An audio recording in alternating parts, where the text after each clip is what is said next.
지난 시간이었죠. 사도행전 3장에 있었던 사건, 안진뱅이의 치유 사건, 예수 그리스도 그분의 이름으로 인해서 일어난 기적과 변화 이야기를 갖고 우리 은혜를 나누었습니다.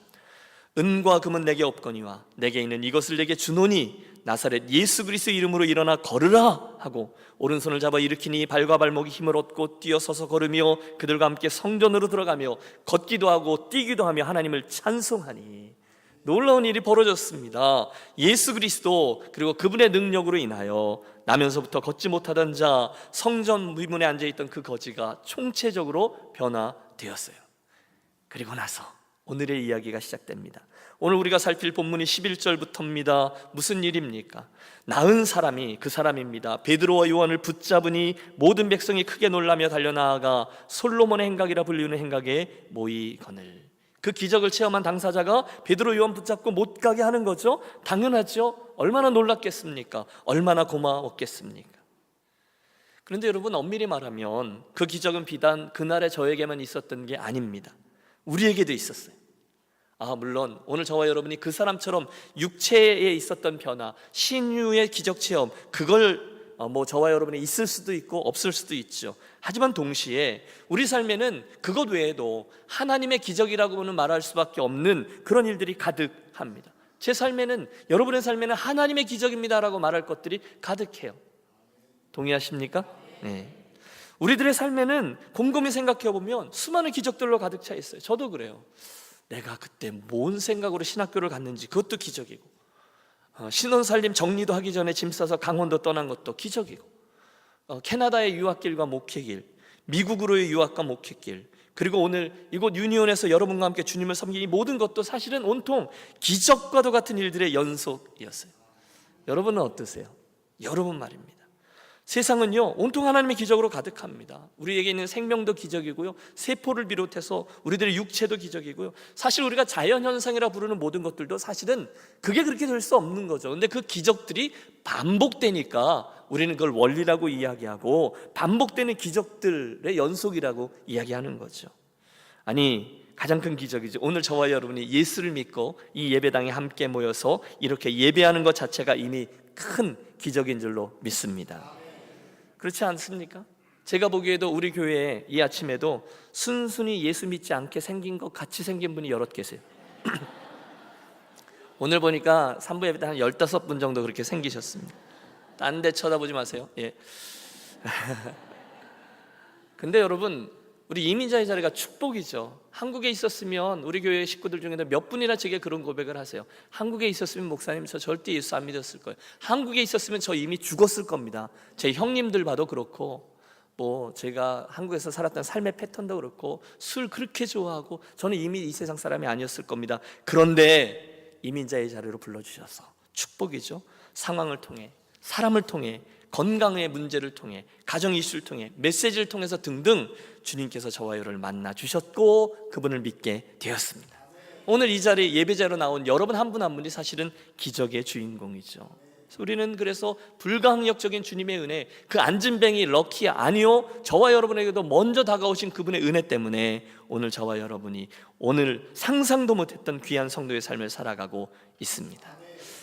믿음의 눈으로 보면 우리 삶에는 기적이 아닌 게 없어요. 감사죠. 사랑하는 여러분, 주께서 이 아침 저와 여러분의 눈을 활짝 열어주셔서 우리 인생을 감싸고 있는 당신의 은혜와 기적을 분명히 보게 해주시기를 바랍니다. 네. 교회도 마찬가지입니다. 기적의 사람들이 모였으니까 당연히 우리 안에 기적이 있죠. 제가 볼 때 가장 놀라운 기적은 우리 공동체 안에 영혼이 변화되고 사람이 변화되는 일인 줄로 믿습니다. 여러분 어떻게 생각하세요? 예배 때마다 하나님의 말씀이 내게 들려지는 은혜, 할렐루야. 네. 말씀을 듣고 내가 정말로 그렇게 돼야 되겠구나 사모하게 되는 은혜, 내가 더 매달려야 되겠구나, 내가 좀 더 부르짖어야 되겠구나, 내가 이렇게 살면 안 되겠구나, 변화되어야 되고 더 자라나야 되겠구나, 좀 더 성경적인 교회 공동체를 세워야 되겠구나, 그런 거룩한 열정이 생겨나는 은혜. 여러분 참 감사할 일들이죠. 혹시 여러분 생각하실 때 예년에 비해서, 전에 비해서 예배하는 나의 모습과 태도가 좀 바뀌었다라고 생각하시는 분 계십니까? 제가 볼 때는 몇 분 계시는데요. 입술의 언어가 바뀌신 분도 계십니다. 성품이 바뀌신 분도 계시고 주님을 섬기는 태도와 방법도 바뀌신 분들이 계세요. 기적입니다. 잘 모르시는 것 같은데 옆에 분에게 말씀드려 주겠습니다. 여러분 옆에 분을 쳐다보며 참 기적입니다 이렇게 한번 말해주세요. 예, 그렇죠? 여러분 사랑팀에 가서 여러분 속에 있는 이야기 꺼내놓고 함께 기도해 주세요 그리고 눈물로 기도하는 기적입니다. 교회에서 시킨 것도 아닌데 자기들끼리 꼬박꼬박 모여서 기도 모임 갖는 거 기적입니다. 사랑하는 여러분, 오늘의 이 기적 이야기를 대하면서 우리 안에 그 소원을 품고 나도 그 기적의 스토리에 함께 그 파도를 타고 소원하고 또 그렇게 간구하는 저와 여러분이 되시기를 바랍니다. 드리는 말씀은 이겁니다. 성도에게 또는 교회에게는 결국 이건 하나님이 하셨습니다라고 고백할 수밖에 없는 놀라운 일들이 많아져야 된다는 거예요. 축복합니다. 우리 유니온교회는 하나님께서 행하시는 일에 관한 선한 욕심을 갖는 교회가 되시기를 바랍니다. 상식과 경험에만 갇혀서 절대로 그 이상도 그 이하도 아니라 그 가운데 딱 움직이지 않는 교회가 아니라 상식적인 것 외에는 꿈도 꾸지 않는, 구하지도 않는 교회가 아니라 대신에 이건 하나님이 하셨어요 라고 고백할 만한 기적들을 정말로 꿈꾸고 욕심내고 그걸 체험하는 교회, 그래서 기적이 상식이 되는 교회가 우리 교회가 되시기를 바랍니다. 아멘 하신 분들은 기적의 주인공이 될 줄로 믿습니다. 본문을 보세요. 11절 하반절입니다. 그래서 모든 백성이 크게 놀라며 달려나가 솔로몬의 행각이라 칭하는 행각에 모이거늘, 여러분 저는 이게 감동적이에요. 그 기적의 당사자뿐이 아니라 그 주변에 있던 이들도 충격을 받았다는 거예요. 저 사람 어떻게 된 거야? 여러분 40년을 나와 있던 그 거지 아닙니까? 그에게 일어났던, 여러분 저는 두 번째 소원은 이거예요. 저와 여러분이 체험한 그런 기적과 변화를 보고 우리도 놀라지만, 우리도 흥분하지만 두 번째로 우리 주변에 있는 이들도 깜짝 놀라게 되는 거예요. 저 사람 예수 믿더니 좀 이상해졌어, 많이 변했어. 여러분 주변에 계신 분들로부터 반드시 그런 소리를 듣게 되는 올해가 되시기를 바랍니다. 우리 엄마 아빠 좀 이상해졌어. 자녀들에게도 그런 소리를 듣게 되시기를 바랍니다. 심지어 교회 안에서도 도대체 왜 그래? 요즘 부쩍 열심히야? 이런 소리를 듣게 되시기를 바랍니다. 그럼 바랍니다. 예. 알렌 크라이더의 회심의 변질이라는 좋은 책이 한 2년 전쯤에 나왔습니다. 회심의 변질. 초대교회와 그 성도들에게 있었던 놀라운 일들, 여러분 지금 우리 초대교회를 계속 보고 있는데요, 역동적인 움직임들이 있어요. 그런데 그게 오늘날 우리에게는 왜 잘 일어나고 있지 않는가, 어디서부터 이 문제가 시작되는가를 탐구한 책이에요. 저자에 따르면 초대교회는 세 개의 B가 있었다는 거예요. 3B인데 B자로 시작되는 거죠. 특별히 이 순서가 중요해요. 가장 먼저는 believe, 믿음이 생기고, 그 다음에 behavior, 행동이 따라오고, 그리고 나서 그걸 보고는 교회가 belonging, 소속, 그때서야 교회에서 받아줬다는 거예요. 그래야 교회에 와서 예배할 수 있고 그때야 성찬에 참여할 수 있었다는 거예요. 그런데 어느 날부터인가 역사 속에서 이게 순서가 바뀌어서 오늘날에는 belonging, 먼저 교회에 일단 오세요, 한번 와주세요, 그리고 그 다음에 believe, 믿으세요가 있고, 그리고 나서 behavior, 믿으면 변화가 일어나야 돼요, 제자 훈련을 한다는 거예요. 그러다 보니까 이 주객이 전도되어서 오늘날 그 귀한 십자가의 은혜가 값싼 은혜로 전락해버리고 말았다는 거예요. 좀 믿어달라는 거예요. 그런 의미로 보면 기독교 역사에 있었던 313년 콘스탄틴의 기독교 공인이 오히려 기독교의 큰 해가 되었다, 저자는 그렇게 주장합니다. 저는 일면 그 주장에 일리가 있다고 동의합니다. 포인트는 이거예요. 진짜 회심에는 변화가 있다는 거예요. 대가를 치러야 된다는 거예요. 결단이 따라야 된다는 거예요. 이 사람 변했네, 그런 느낌표들이 있는 게 정상이라는 거예요. 그런데 그게 없다, 안 변한다, 그럼 분명합니다. 그분에게 문제가 있는 거죠. 예수님의 구원이 허락되었어요. 여러분 생각해 보세요. 영원 형벌이잖아요. 죄악으로 인해서 지옥에 갈 수밖에 없는, 영원히 그런 저주를 받아야 되는 우리가 예수 믿음으로 말미암아 새 생명을 얻고 구원을 얻었고 영생복락 하나님의 영혼에 참여하게 되었다는 거예요. 그런데 아무런 변화가 없다? 그게 오히려 기적인 거죠. 그런 사람들이 모였는데 교회가 변화가 없다? 그게 기적이에요. 오해하지 마십시오. 행위로 구원받는다, 그런 의미가 아닙니다. 그러나 열매 없는 회심은 의심해 보아야 된다는 거죠. 놀랍게도 역사 속에는 그런 교회들이 종종 있었습니다. 여러분 고린도전서, 고린도후서의 수신자였던 고린도 교회가 대표적인 예예요. 그 교회는요, 성령의 은사들을 어마어마하게 받은 축복받은 교회였습니다. 그러나 그럼에도 불구하고 영적인 면으로는 전혀 변화되지 않아요. 그래서 사도 바울이 탄식합니다. 이상하다, 예수 믿으면 시간이 지나면 이제는 육신에 속한 아이, 어린아이와 같은 성도들이 좀 변해야 되는데, 성숙해지고 좀 더 강해지고 이래야 되는데, 어떻게 너희 고린도 교회는 맨날 전만 달라 하고 단단한 식물도 한번 먹어보지 못하고 그러고 있냐? 왜 아직도 너희 가운데는 시기와 분쟁과 육신에 속한 모습만 남아있냐? 왜 너희는 아직까지 나는 바울파다, 나는 아볼로파다, 나는 베드로파다, 그렇게 편가르게 하고 있고, 그래서 내가 누누이 말하는 아무도 알아주지 않는 그런 영양가 없는 싸움이나 하고 있냐? 여러분, 사도 바울이 너무너무 답답해서 호통을 칩니다. 그게 그 서신서예요. 후안 까를로스 오르티즈 목사님은 유명한 책이죠, 제자입니까? 라는 책에서 그런 저들을 만년 갓나나의 신자라고 부릅니다. 인용을 하죠. 요즘 교회 안에는 내가 만년 갓나나의 신자라고 부르는 기이한 현상이 벌어지고 있다. 우리들의 교회 가운데는 수년 동안 설교를 또박또박 들었는데도 처음과 하나도 다를 바가 없는 신자들이 적지 않다. 목사는 어제나 오늘이라 여전히 그들의 하나하나를 돌봐줘야 된다. 기저귀가 젖었는지 가끔 들춰보아야 되고, 토닥토닥 베이비 파우더도 발라주어야 되고, 우유가 너무 뜨겁지 않은지 볼에 대보아야 되고. 주님은 우리들을 십자가의 군병이라 말씀하셨지만 오늘날 대부분의 교회들은 군대라기보다는 차라리 신생아들이 가득 찬 산부인과 병원처럼 보인다. 때로는 수적으로 증가하고 있는 우리들의 교회를 바라보며 우리는 자기를 속인다.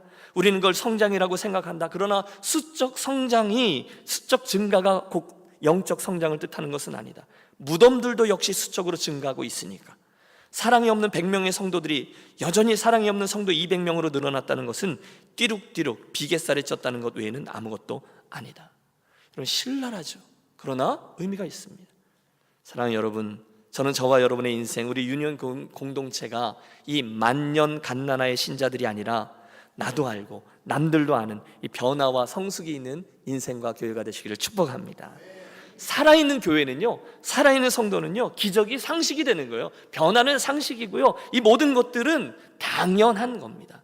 여러분, 마지막으로 한 번 더 축복합니다. 내 안에 일어나는 이 놀라운 변화를 보고 나도 놀라고 내 주변에 있는 이들도 모두 놀라는 바로 그런 모습이 저와 여러분에게 있어지기를 축복하고, 그것이 초대교회와 초대교회 성도들의 원형적인 모습임을 기억하시기를 바랍니다. 자, 이제 그 변화에서 우리들의 눈을 돌려 베드로를 한번 바라보겠습니다. 솔로몬 행각에 수많은 사람들이 모여 있어요. 눈을 동그랗게 뜨고 있어요. 저 양반들 뭐야? 이러고 있는 이들을 향해서 베드로가 12절 입을 엽니다. 베드로가 이것을 보고 백성에게 말하되, 이스라엘 사람들아, 왜 이 일을 놀랍게 여기느냐? 우리 개인의 권능과 경건으로 이 사람을 걷게 한 것처럼 왜 우리를 주목하느냐? 여러분, 그런 눈으로 우리를 쳐다보지 마십시오. 이건 우리가 한 일이 아니라 우리의 구원자 되신 예수 그리스도, 그분이 하신 일입니다. 그분은 이런 분입니다. 여러분, 여기서 베드로의 가장 중요한 포인트는 그들을 향한 사람들의 시선을 주님께로 돌리는 겁니다. 그게 저의 의도예요. 이 기적을 볼 때, 이 사람 볼 때 이 사람을 보지 말고, 또 우리를 보지 말고 이 기적의 배우가 되시는 예수 그리스도, 그분을 바라보십시오입니다. 그리고 계속 그는 예수님이 어떤 분인지를 설명해요. 물론 이를 통해서 우리가 알게 됩니다. 기적은 놀라운 건 맞아요. 하지만 그 기적 자체가 놀라운 게 아니라 그 기적의 근거가 되시는 우리 예수 그리스도, 그분에게 우리들의 모든 시선을 집중해야만 한다는 것입니다. 이 모든 과정을 통해 드러나야 될 분은 누구세요? 예수 그리스도, 오직 그분이라는 사실이에요. 내가 한 거, 여러분, 지금까지 여러분이 하셨던 놀라운 일들과 아름다운 일들을 저는 축복하고 존중합니다. 그러나 여러분들을 위해 빨리 잊으십시오. 저도 마찬가지입니다. 김 목사가 뭐 한 거, 아니 우리 유니온 교회가 무엇 해낸 것, 그런 것들 또는 엉뚱한 이의가 드러나면 안 된다는 거예요. 대신에 오직 그분 예수님만이 드러나야 될 줄로 믿습니다. 여러분, 이게 말이 쉽지만 결코 말처럼 쉽지 않아요. LA에 있는 교회 하면, 그 중에 특별히 LA에 있는 유니온 교회 하면, 여러분, 예수님이 가장 먼저 연상되고 예수님이 가장 먼저 드러나는 교회가 되어지시기를 바랍니다. 우리 교회 표어잖아요. 예수님처럼, 꼭 예수님처럼. 그 표어대로 유니온 교회 하면 예수님이 가장 먼저 드러나고 되는, 연상되는 교회가 되어야 되는 거죠. 유니온 교회, 예수 제대로 믿는 사람들이 있는 교회. 할렐루야. 유니온 교회, 그럼 예수님 정말 닮기 원해서 몸부림치는 교회, 성경에 나오는 원리대로 해보려고 그렇게 애쓰는 교회. 할렐루야. 그렇지 않으면 유니온 교회 그러는데 그 교회에 다니는 그 유력한 어떤 사람 누구, 여러분 그런 교회 있어요. 누구 다니는 교회, 또는 그 교회가 옛날에 했던 어떤 일, 그 교회 다니는 유력한 사람, 심지어 그 교회 목사 누구. 그런데 여러분, 이야기가 절대로 그렇게 흐르지 않고 대신에 그 교회가 예수님과 함께 만들었던 아름다운 일들, 구제, 봉사, 사랑, 선교, 그런 것들을 통해서 오직 예수님의 이름과 그분의 영광만이 드러나는 교회, 우리 교회가 그런 교회가 되어지기를 간절히 사모합니다. 이게 세 번째 소원이에요. 물론 여러분 그건 쉽지 않습니다. 엄청난 대가를 치러야 돼요. 매일매일 싸워야 돼요. 유혹이 있습니다. 여러분, 예수님을 드러내야 된다는 건 우리가 누가 몰라요. 그런데 우리 안에 있는 죄성이 은근히 나를 드러내려고 해요. 여러분, 그게 목사에게 있는 가장 큰 유혹인 걸 아세요? 이거 영업 비밀인데, 네. 교회 얘기를 하잖아요. 무슨 사역 이야기를 하잖아요. 그러면 은근히 그 목사가, 제 얘기입니다, 지 이야기가 조금 들어가기를 애를 써요. 이렇게 어떻게 약간 간접적으로. 우리는 그런 기술이 있어요. 근데 그러면 안 된다는 겁니다. 여러분, 우리 교회에 주셨던 하나님의 많은 은혜들 누가 주신 거죠? 우리 주님이 주신 거죠. 결국 누가 드러나야 되죠? 네, 그분이 드러나야죠. 그분이 하신 거죠. 그분의 은혜죠. 근데 제 안에는 은근히 제 김신일이라는 이름 석자가 좀 드러나기 원하는 욕망이 있다는 거예요. 그러면 안 돼요. 여러분, 그런 게 되게 많아요. 권사님, 그래, 몸 좀 어떠세요? 좀 좋아지셨어요? 그러면 예, 목사님, 지난주에 기도받고 나니까 훨씬 좋아졌어요. 그럼 가만히 있습니다. 지가 뭐 한 것처럼. 기분이 좋아요. 물론 제가 알아요. 저 때문에 그런 게 아니라는 걸 알아요. 그래도 하나님의 은혜죠, 감사합니다라는 말을 조금 늦게 하는 거예요. 그 몇 초를 인조이하기 위해서 잠깐이라도 자기가 드러나야 되니까. 집사님 가게 요즘 좀 어떠세요? 그러면 아이고, 그날 목사님 왔다 가시고는 얼마나 사람들이 그렇게 오는지. 그럼 또 가만히 있습니다. 그게 제 전공이에요. 일주일에 한 번씩 불러요, 뭐 이렇게. 그게 아니라는 걸 알아요. 그런데 제 안에 그런 습성이 있다는 거예요. 여러분은 어떠세요? 교회를 섬기면서 생색내기를 좋아하는 마음이 우리들에게 누구나가 있습니다. 그런데 그날 베드로가 이 놀라운 기적이 자기 때문이 아니라는 걸 압니다. 성령님의 능력이고 예수 그리스도의 이름 때문이라는 걸 알아요. 그런데 사람들이 자기를 쳐다보고 있는 거예요. 마치 자기 그런 능력을 행하는 사람이냐, 신기한 눈으로. 그때 여러분, 저처럼, 김 목사처럼 잠깐 몇 초간이라도 그 시간을 즐길 수도 있어요. 그 기분이 꽤 괜찮거든요. 근데 그러면 안 되는 거죠. 그래서 베드로가 바로 이야기를 진행합니다. 내가 아닙니다, 여러분. 저를 그런 눈으로 쳐다보지 마십시오. 우리를 보지 마세요. 왜냐하면 이 일은 우리가 아니라 바로 예수 그리스도 그분께서 하신 것이기 때문입니다. 베드로는요, 거의 처절하게 자기에게 향한 시선을 예수님 그분에게로 드러냅니다. 그래서 오늘 이 스토리가요, 간증이에요. 여러분, 그는요, 자기의 인생과 사역을 통해서 한 가지 일에만 관심을 갖습니다. 그가 행했던 일과 그 설교를 통해서 결국은 예수님을 향하도록 사람들의 시선을 이끄는 이정표 역할을 하는 거예요. 세례 요한이 일평생 사역했지만 결국 그 사람들의 시선을 주님께로 돌리잖아요. 보라, 세상 죄를 지고 가는 하나님의 어린 양이로다. 세례 요한 선생님, 사람들이 자꾸 저분에게 가는데요, 그는 흥해야 되고 나는 쇠해야 하리라. 너희도 가라. 여러분, 이게 세례 요한이었어요. 사도 바울도요, 엄청난 일을 했어요. 그가 꼽은 그 교회 개척의 깃발들을 보십시오. 그가 감당했던 수많은 일들을 보세요. 그러나 사역이 막바지로 가면 갈수록 점점 더 겸손해져요. 나는 만삭되지 못한 자다, 나는 죄인 중에 계시다. 그러면서 점점 예수 그리스도 그분의 은혜만을 강조합니다. 그게 중요해요. 여러분, 은혜를 받았다는 게 뭘까요? 저와 여러분의 입에서 나라는 단어가 사라지는 거죠. 우리 교회 공동체 내에서 나의 의의가 사라지는 거죠. 내 이름 석자가 사라지는 거죠. 내 자존심은 사라지고 오직 예수 그리스도 그것만이 드러나면 그가 은혜 받은 자인 줄로 믿습니다. 여러분, 그게 비밀입니다. 주님이 하셨습니다 하면 거기에 감사가 있고 기쁨이 있어요. 그런데 내가 했습니다 하면 조금만 초점이 흐려지면 대번에 섭섭병이 듭니다. 여러분, 교회를 보세요. 제가 느낄 때 절기에 따라서 꼭 섭섭병이 걸리는 사람이 나타나요. 항상 있어요. 교회는 1년 365일 이분이 섭섭병이 걸렸다가 그칠 때쯤 되면 저분이 섭섭병이 걸려요. 또 그칠 때, 여러분, 이게 직분하고 예수 얼마 믿었는지랑 전혀 상관이 없음을 아시죠? 심지어 목사도 섭섭병이 들어요. 아이고, 이러면서요. 참 유감스럽지만 여러분, 그거 쫓아다닙니다. 제가 착하잖아요. 그래서 승질도 나지만 쫓아갑니다. 그리고 위로하고 격려하고 그러지 마세요. 근데 어쩔 때는 보면요, 막 속이 상해요. 그게 내 잡 같아요. 그게 목회 같아요. 평생 섭섭한 사람들만 쫓아다니면서 그 오르티즈 목사님이 했던 것처럼 갓난아이 신자 대하듯이 토닥토닥 해주고 볼에다가 이거 뜨거운지 대보고 그러지 마세요 하고.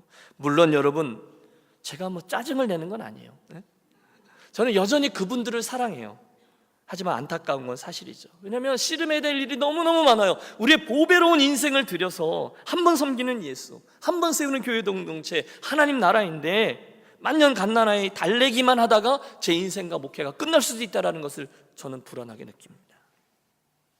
그러므로 이 아침 베드로의 간증에서 우리가 얻고자 하는 것은, 여러분, 내가 사라지고 예수 그리스도에게 집중하면 여러분 우리들의 섭섭병은 사라지게 될 줄로 믿습니다. 여러분, 이건 진짜입니다. 내가 아니라 주님 생각하고 그분이 아시면 되지 뭐, 그분이 보셨지 하면 섭섭병은 사라지고요, 그분만이 드러나게 된다는 거예요. 여러분, 별 볼 일 없는 저와 여러분의 인생이 가장 위대해지는 때가 언제인 줄 아십니까? 그것은 저와 여러분의 보잘것없는 믿음을 통해서, 우리들의 이 섬김을 통해서 그분의 이름이 어떻게 해서든지 드러나게 되는 데인 줄로 믿습니다. 예수님만 드러나면 되는 거죠. 이게 오늘 본문에서 우리가 세 번째로 붙드는 진리입니다. 베드로의 그 의도는요, 뒤로 가면 뒤로 갈수록 더욱더 명백해집니다. 뚜렷해집니다. 정시로 예수님을 소개하잖아요. 여러분 13절 하반절을 보세요. 너희가 그를 넘겨주고 빌라도가 놓아주기로 결의한 것을 너희가 그 앞에서 거부하였으니, 여러분 이스라엘의 실수가 드러나죠. 베드로가 말한 거에 의하면 누가 예수 그리스도를 부인하고 누가 예수 그리스도를 죽게 한 것입니까? 이 센텐스의 주어가 너희가입니다. 바로 너희가 예수를 넘겨주었고 바로 너희가 예수를 죽였다라는 얘기예요. 여러분, 지금 이 분위기가 이해가 됐어요? 얼마 전에 이스라엘이 죽였던, 십자가에 못 박아 죽였던 그 사람 얘기를 이 사람이 하는 거예요. 저는 이 이야기를 잠잠히 듣고 있는 이 사람들이 더 놀랍습니다. 기분 나쁜 소리잖아요. 충격이잖아요. 아니, 저 사람이 뭐라는 거야? 얼마 전에 반란죄를 뒤집어 쓰고 처형된 예수라는 사람 이야기를 왜 나한테 뒤집어 씌우는 거야? 내가 뭐 그 사람 죽였다 그래? 내가 뭐 그 사람을 부인했다, 그게 말이 돼? 충분히 그렇게 반응할 수 있는 상황이었어요. 여러분, 베드로가 이걸 모르지 않아요. 그런데도 그는 그렇게 외치고 그 와중에 그들의 죄인됨을 정면으로 선포하고 있다는 사실이 저에게는 전율입니다. 왜냐하면 그는요, 거기에 그들의 가능성이 오직 거기에만 있다는 것을 알았기 때문이에요. 여러분, 우리 한번 솔직해져 보실까요? 여러분, 우리가 왜 예수를 믿는데 그렇게 잘 변화되지 않는 것일까요? 여러분, 내 욕심만큼 잘 안 될 때가 많잖아요. 왜 내 믿음에 진보가 없는 것입니까? 왜 나는 직분도 있고 주일 성수도 하고 헌금생활, 봉사생활 다 하는데 왜 나는 그렇게 잘 변화되지 않는 것 같고 맨날 신앙의 업다운을 반복하며 양극단을 오가면서 이렇게 걸어가는 것 같습니까? 혹시 오늘 이 베드로의 설교를 대하면서 내가 그 사실, 내가 그 예수를 죽였고 내가 그 예수 그리스도의 십자가에 있게 했던 그 장본인이었다, 내가 그 죄인이었다는 사실을 정면으로 마주치지 않았기 때문일 수 있어요. 그 얘기 아시잖아요. 예수님이 왜 죽었습니까? 라고 물으시면, 목사님 물으면 어머니 꼭 내 죄 때문에 죽으셨다라고 대답하세요. 알았다. 세례문답 들어가기 직전에 며느리가 시어머니가 신신당부하죠. 목사님이 묻습니다. 예수님이 왜 돌아가셨습니까? 예수님이 왜 죽으셨습니까? 우리 며느리 때문이요. 우리 며느리의 죄 때문이요. 그렇게 예수 믿는 분들이 많다는 거예요. 여러분 따라해 주세요. 언제나 복음은 1인칭입니다. 믿습니까? 내 죄라는 거예요. 우리 며느리 죄 때문이 아니라는 거예요. 그래서 복음은요, 늘 우리를 불편하게 합니다. 복음은요, 우리 눈을 똑바로 쳐다보고 당신이 예수를 죽였다라고 말합니다. 당신 죄 때문에 예수님의 십자가가 있다라고 말합니다. 직선적인 거예요. 중요한 건 그때 비록 우리들의 영혼은 너무너무 괴롭지만 그 사실을 내가 인정하느냐 하지 않느냐 여기에 있습니다. 오직 그때만, 즉 내가 그랬습니다, 제가 죄인입니다, 바로 그것을 인정할 때에만 저와 여러분은 구원의 가능성, 변화의 가능성 앞에 서게 될 줄로 믿습니다. 15절은 계속해서 너희가가 주어예요. 너희가 생명의 주를 죽였도다. 너희가 죄인이다. 그건 맞아요. 그런데 그 다음 이야기가 복음이죠. 그러나 하나님이 그를 죽은 자 가운데서 살리셨으니 우리가 이 일의 증인이다. 할렐루야. 하나님이 행하셨던 일이 있다는 거예요. 너희가 죽인 그 예수를 하나님이 다시 살리셨고 그분을 주와 그리스도로 세우셨다는 거예요. 그리고 외쳐요. 우리가 이 모든 일의 증인이라. 여러분, 이게 베드로의 고백입니다. 드디어 오늘 우리는 베드로의 간증의 정점에 섭니다. 그가 드디어 진검승부를 겁니다. 우리 함께 19절의 말씀을 합독하겠습니다. 19절입니다. 그러므로 너희가 회개하고 돌이켜 너희 죄 없이 함을 받으라. 이같이 하면 새롭게 되는 날이 주 앞으로부터 이를 것이요. 여러분, 이게 베드로의 의도죠. 회개하라는 거예요. 죄 사함을 받으라는 거예요. 그래야 새롭게 되는 구원의 날이 이른다는 겁니다. 여러분, 혹자는 이 회개하라는 얘기 기분 나빠하는 분이 계실 줄 알아요. 목사님 또 회개하래, 또 그 이야기예요. 그러나 베드로는 전혀 아랑곳하지 않습니다. 왜? 그는 이게 핵심이라는 걸 알았어요. 진검승부예요. 그 5천 명이 되는 사람들이 살 길은 오직 하나, 회개를 하여 주의 은혜를 경험하고 거듭나야만 한다라는 사실을 그는 분명히 알았어요. 어떠십니까 여러분? 이 아침 예배하러 오셨는데 혹시 저와 여러분은 그날 베드로 앞에 서 있는 그 많은 무리들 가운데 섞여 서서 왜지? 뭐지? 수많은 질문들을 가슴에 담은 채 인생길을 혼돈 가운데 걷고 계신 분 아니 계십니까? 그때 베드로가 외쳤던 말씀 그대로 또 한 번 그분 앞에 무릎을 꿇고 그분 앞에 죄인됨을 인정하고 내가 예수님을 죽인 자입니다라고 인정하고 나아가는 저와 여러분 되시기를 바랍니다. 혹시 아직도 내가 목이 곧고 교만하고 그래도 나는 저 사람보단 좀 낫죠, 내가 뭘 어쨌다고 그럽니까, 회개 다 했다니까요, 여러분 그런 분이 안 계셨으면 좋겠어요. 왜냐하면 그런 분들에게 임할 은혜는 없기 때문에 그렇습니다. 은혜는 오직 겸손히 자기의 죄인됨과 부족함을 구하는 이들에게만 임합니다. 주여 제가 죄인입니다. 주님 제가 그 십자가의 사건을 초래한 범인입니다. 그게 회개죠. 거기 가능성이 있어요. 그때 선물이 주어집니다. 뭐죠? 19절 중반이에요. 이같이 하면 새롭게 되는 날이, 무슨 날이요? 새롭게 되는 날이 주 앞으로부터 이를 것이요.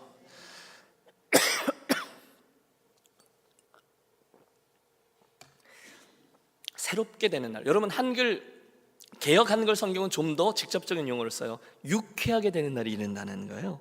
와, 여러분 축복합니다. 저와 여러분의 인생에 죄인된 우리들의 인생이지만 주의 은혜로 말미암아 날마다 새롭게 되는 날, 유쾌하게 되는 날이 펼쳐지게 되시기를 축복합니다. 회개를 통해서, 복음 앞에서. 이게 성도라는 거예요. 이게 교회라는 거죠. 오늘도 이 세상에 있는 많은 사람들은요, 하나님을 잊고 인생의 목적을 잃고 그저 하루하루 견디면서 살아가고 있습니다.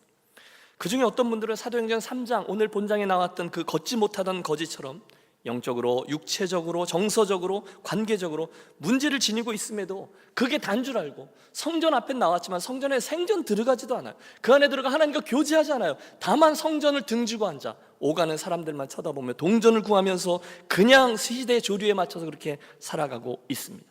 예수 믿는 맛이 뭔지를 한 번도 본 적이 없으니, 하나님과 좋아하는 것이 무엇인지, 그분 앞에 감격적으로 찬양하는 것이 무엇인지 알지를 못하니까 사모하지도 않아요. 구하지도 않아요. 여러분 그런 이들에게 희망이 어디에 있습니까? 어디에 그들 인생의 가능성이 있습니까? 바로 오늘 3장을 열면서 시작됐던 이야기, 예수 그리스도 그분에게서부터입니다. 그 예수님이 주어질 때 그 인생에, 그 공동체에게 놀라운 변화가 시작됩니다. 솔로몬 행각의 이야기가 이어졌어요. 여러분 오늘 본문에 의하면 이 안진뱅이를 일으키고 놀라운 변화를 일으킨 일 누가 행했습니까? 베드로가 행했습니까? 요한이 행했습니까? 아닙니다. 비록 사람들은 그들을 주목하지만 그들은 사람들의 시선을 얼른 그 일을 행하신 예수 그리스도 그분께로 돌렸습니다. 이 기적도 멋지지만 그들이 이 기적 사건의 한 부분을 감당한 것도 사실이지만 그들은 사람들의 시선에서 자기들이 사라져도 괜찮아요. 그들은 오히려 그걸 바랬죠. 왜? 오직 한 분 예수 그리스도, 그분의 이름과 그분의 복음, 그분이 주와 그리스도가 됩니다라는 사실을 소개하고 있는 것, 그게 그들의 목적이었어요. 그리고 그들은 그것으로 만족했습니다. 그때 저들의 섬김을 가지고 주님은 5천 명이나 되는 사람들이 복음을 듣고 회개하고 변화되어 예수 믿고 새 생명의 축복에 이르게 되는 것들로 바꾸어 주셨습니다. 사랑하는 유년 가족 여러분, 부족한 우리들의 인생이지만 이왕이면 저와 여러분의 이 남겨진 이민자의 인생길이 그런 멋진 인생길이 되기를 원하지 않으십니까? 조지 버나드 쇼의 묘지 빈문에 적혀 있는 것처럼 우물쭈물하다 나 이렇게 될 줄 알았지. 여러분 그렇게 우리들의 인생의 마침표가 찍혀질 수 있습니다. 그러면 안 되지 않습니까? LA에 유니온 교회라는 교회가 있었다로 마치면 안 되지 않겠냐는 것입니다. 틀림없습니다. 오늘날 저와 여러분의 사역도, 우리들의 인생도, 우리 교회의 이 건물도 다 사라지게 될 겁니다. 하지만 그때 비록 이 모든 것들은 다 사라지더라도 오직 예수 그리스도 그분의 이름만 남게 된다면, 어떻게 해서든지 저와 여러분의 인생과 우리를 통해서 예수님을 알게 된 수많은 영혼들이 남기에만 된다면 여러분 우리들의 인생과 교회가 얼마나 복된 여정을 걷는 것이 되겠습니까? 사도행전의 말씀을 나누어 오면서 우리가 매번 던지는 질문을 잊지 않기 원합니다. 도대체 초기 그리스도인들은 어떤 사람들이었는가? 초대교회는 과연 어떤 교회였는가? 그 교회의 특징은 무엇인가가 우리들의 관심이에요. 그렇다면 오늘도 그 해답을 여전히 찾습니다. 이게 성도와 교회의 프로토타입, 원래 모습이라는 거예요. 그들에게 이 분명한 복음이 자리하고 있고 또 그 복음이 선포되고 있다는 거예요. 너희가 십자가에 죽인 예수를 그분이 다시 살리셨고 그분이 우리의 주와 그리스도가 되셨느니라. 오늘 본문에 나오죠. 이것이 나의 간증이요 또한 우리가 이 일의 증인이라. 축복합니다. 동일한 고백과 간증, 이 복음의 선포가 오늘 살아가는 저와 여러분 그리고 우리 교회의 것이 되어지시기를 바랍니다.